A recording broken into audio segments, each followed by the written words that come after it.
Так, я яшчэ не ўсе турыстычныя месцы вам паказаў. Але тут на днях паглядзеў трохгадзіннае відэа Іллі Варламова пра Японію, дзе ён проста шпацыруе і паказвае вуліцы. І я падумаў, чым я хужэй. Вось таму мы сёння будзем проста шпацыраваць, шукаць нейкія цікавыя, незвычайныя асаблівасці, ну і параўноўваць з Беларусю і іншымі краінамі. Пагналі! Першае, што мяне здзівіла ў японскіх гарадах, гэта тое, што паміж імі няма ніякай вонкавай мяжы. Ну, не заўсёды, конечно, але часта. Вось вы не заўважылі, а мы толькі што з аднаго горада трапілі ў іншы. Ніякага нават білборда «Сардэчна запрашаем» няма. Вось толькі там таблічка з назвай новага горада. Канешне, у Японіі ёсць палі, горы, рэкі, якія раздзяляюць гарады. Але пры жаданні можна 1000 кіламетраў праехаць вось толькі па гарадской мясцовасці. Таму, калі паглядзець зверху, здаецца, што Японія гэта адзін вялікі горад. У Японіі цяпер вельмі папулярныя вось такія дзіцячыя фотастудыі. Нават фота неўмалят робяць, калі яны там спяць у цікавай позе. Мы Юркі такія фота рабілі, толькі бясплатна, пра знаёмых. Ну, вось такога плана.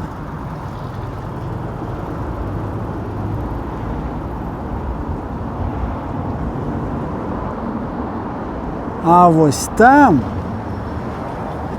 адсюль не бачна. Зараз падойдзем бліжэй. А вось там хрысціянская царква. Падумалі вы і памыліліся.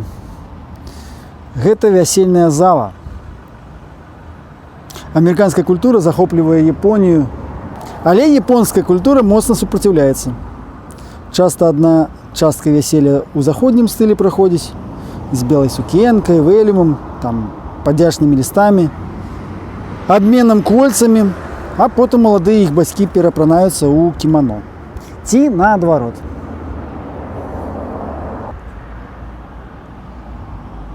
Чым не Амерыка? А вось там аўтазаправка. Вонкава мне беларускія АЗС падабаюцца больш, чым японскія. Тут некая такая майстэрня ў дзядзі Васі. Дарэчы, на заправках бываюць СТО, мойкі, таксама аренда аўто. Сёння 152 йены за літр. Даляр каштуе 130 йен. Чакаю светафор. Дарэчы, пакуль чакаю, хачу вам паказаць фішку ў Японіі, страчаныя рэчы. Ну, звычайна, гэта адзенне ці нейкія там карткі, яшчэ нешта. Японцы не падбіраюць, не праходзяць міма, ну, не падбіраюць да сябе, я маю на ўвазе. А вось кладуць у бок, ці вешаюць там на дрэвы, слупы, ці адносяць у паліцыю. Гэта вельмі крута. Так што, калі вы у Японіі нешта страцілі, не спяшайцеся панікаваць, адразу ідзіце ў паліцыю, мабыць, яшчэ і знойдуць. А, дарэчы, дачакаўся я светафора. Вы, мабыць, чулі і бачылі пешаходны пераход у Сібуя, у Токіа, такі вялікі, дзе можна пераходзіць адначасова з усіх бакоў. І вось у Японіі гэта не рэдкасць. Нават і ў маленькіх гарадах ёсць такія пераходы. Гэта вельмі зручна, мне падабаецца. Мне больш падабаецца як вадзіцелю, бо часта на роварах пад колы лезуць. Яшчэ пра светафоры. У Японіі яны звычайна гарызантальныя. Але ёсць, вось, бачыце, і вертыкальныя. Чым прыкол, я не ведаю. Ну, кажуць, што вертыкальныя ад снега. Но у нас тут снега ніколі не бывае. А ось зірніце вон туды. Бачыце? У Японіі таксама ёсць хрушчоўкі. Самае, што цікавае, размалявалі фасад толькі бліжэйшага да дарогі дома. Штосьці мне гэта нагадвае. І малюнак такі савецкі. Вось яшчэ адзін такі пешаходны пераход, дыяганальны. Дарэчы, Варламаў у сваім відэа пляваўся ад японскіх веладарожак. Цалкам яго падтрымліваю. Вось гарадскія ўлады думаюць, што вось гэта веладарожка. Не, шаноўныя японцы, гэта стварэнне небяспечнай сітуацыі. Так рабіць нельга. Ровараў у Японіі вельмі шмат, у кожнай сям'і абавязкова. Але яны такія не горныя, як у нас. Ёсць і такі, канешне, але у большасці такія, як для бабулі, скажем так. Хачу вам паказаць паркоўку для ровараў, бо пакідаць ровар, дзе папала, нельга. Даволі вялікія штрафы. Все працуе вельмі проста, блакуецца пярэдняе кола, потым ідзеш да купюрапрыёмніка і плаціш. Забыў свой нумар. Ось 90 хвілін першыя бясплатна. Так, у нас 34. 34. Окей. Все, дякую, вялікі пішуць.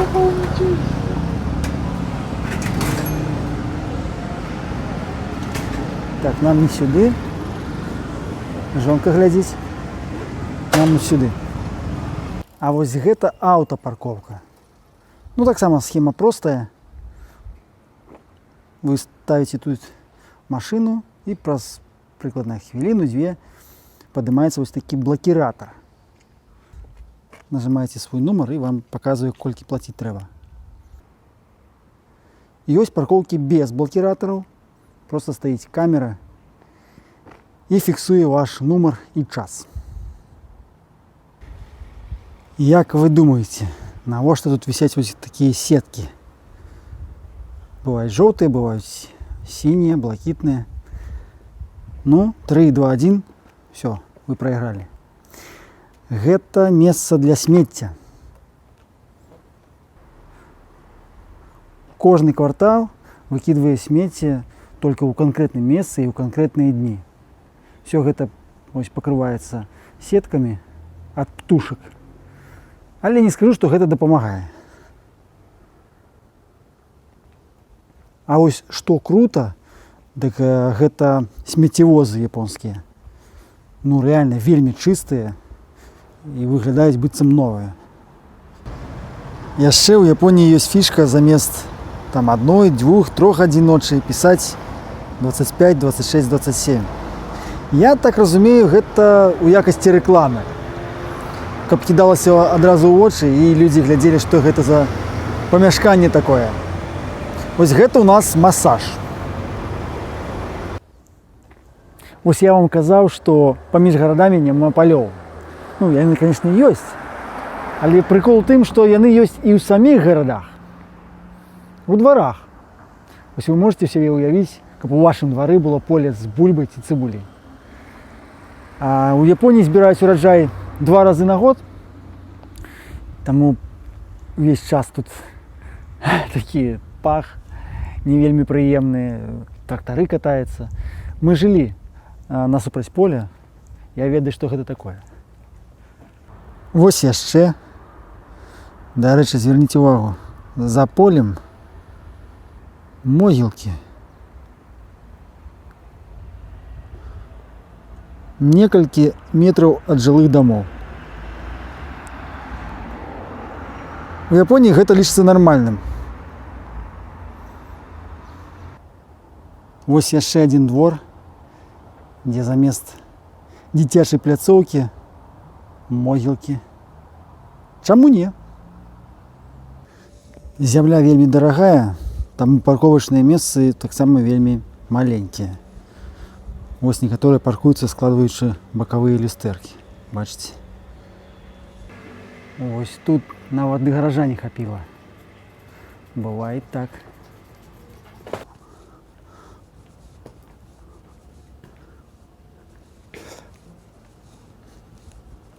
Дамы вельмі блізка адзін да аднаго.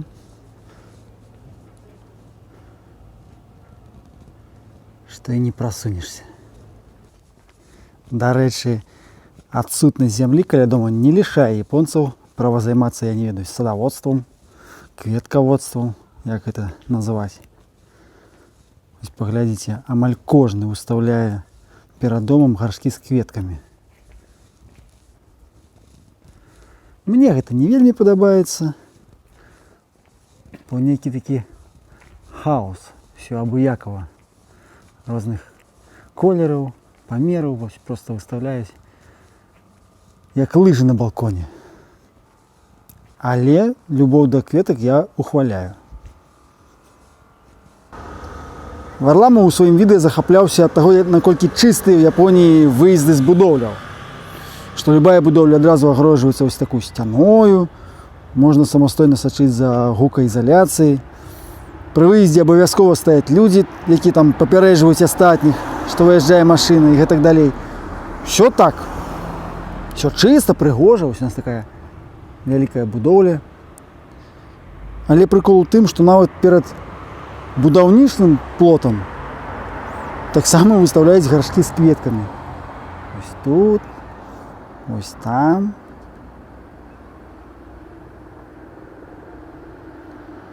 Краіна кібаны. Чаму тут здзіўляцца? Экран з гукаізаляцыі я не знайшоў, але вось тут займаюцца экалогіяй. Вось такія мужчыны на выездах стаяць звычайна парамі.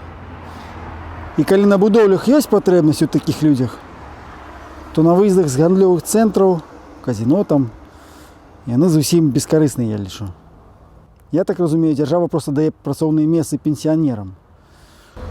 Мінімальная пенсія ў Японіі $300, калі стаж да 10 год. Калі да 20, то 600. А мы разумеем, што мінімальная пенсія значыць сярэдняя. Так што я маральна ўжо рыхтуюся, што буду таксама такім займацца. Калі ідзе будоўля ці ремонт дарогі, ці тратуара, як тут, часта ставяць вось такія мілыя загараджальнікі у выглядзе персанажаў анімэ ці жывёл. Гэта вядомы персанаж анімэ, як яго, One Piece, па-мойму. А дарогі рамантуюць уначы, каб днём пробак не было. Ад мяне, як ад вадзіцеля, нізкі паклон за гэта. А вось якасць дарог, скажу шчыра так сабе. Хайвей амаль ідэальны, тут няма пытанняў. А вось такія ў гарадах, асабліва ў дварах, ну, як мінімум не лепш, чым у Беларусі. А мабыць і хужэй.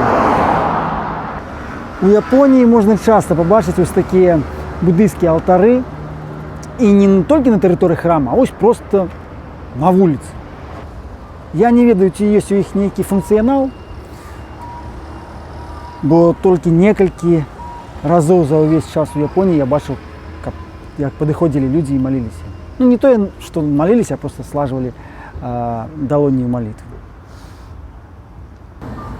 І паліць у Японіі, дзе папала, таксама нельга. Вось ёсць такія спецыяльныя загоны, дзе паляць людзі. Ну, я не палю, таму, думаю, так правільна. Варламаў быў уражаны японскімі туалетамі. Гэта сапраўды так, яны класныя ў большасці. Сучасныя унітазы з кнопкамі і гэтак далей. Але іх не так шмат у горадзе. Ну там Токіо, Йокогама і Осака, зразумела, больш, але ў такіх от простых гарадах іх няшмат. Там каля станцыі і ў парках, і ўсё. Але гэта не значыць, што з туалетамі праблема. Шмат магазінаў, рэстаранаў, кафэ, гандлёвых цэнтраў. Знайсці туалет зусім не праблема ў Японіі. Але у нас быў адзін выпадак. Катастрофа. Карацей, сапара, зіма. Анька крычыць, амаль плача, кажа, ой, хачу ў туалет. Злева жылы квартал, справа поле. Ні однага дрэва, сугробы па вушы. Ось, ну, карацей, праблема. Бачу, сярэдняя школа. Бяру Аньку за рукі і ўсё, і хутчэй бяжым туды. Ёшыка, ты што? Гэта ж Японія, тут так нельга рабіць, у школы, у туалет мы не ходзім. Я кажу, ну, а варыянты ёсць нейкія іншыя прапановы? Няма, ну дык всё. Все, прыйшлі ў школу, здаў там дзяўчынам. Яны дапамаглі, ніякіх пытанняў не было. Кажу, все, дзякуй. Ёшыка стаіць там за плотам, падглядае, каб яе не бачылі. Все, думаю, зараз скажа, дзякуй за ініцыятыву, маладзец. Разруліў сітуэйшн, так сказаць. Ага. Ты мяне сароміш. Так ніхто ў Японіі не робіць. Ай-яй-яй. Ось. Мокрыя штаны ў дзіця мінус 7, гэта не сорам. А вось вырашыць праблему, гэта праблема. У нас такія цікавыя сітуацыі ў міжнацыянальных сем'ях бываюць. Я так, для прыклада проста. Ну вось давайте на тэме туалетаў і спынімся. Калі вам зайшоў такі фармат, пішыце, калі не зайшоў, таксама пішыце. Гэта быў эксперымент. Я яшчэ ніколі так з камерай не хадзіў і не расказваў, не каментаваў тое, што вы так бачыце. Ось. Нагадваю, што каналу патрэбна фінансавая дапамога, каб выпускаць відэа летам. Ось. Таму спасылка на Patreon унізе. Я думаю выкладаць там нейкія відэа, так сказать, эксклюзіў. Пакуль яшчэ думаю над фарматам. Калі вам спадабалася гэта відэа, пішыце каменты, ставьте вялікі палец вверх. Подписывайтесь и бейте в звон. Ну а пакуль.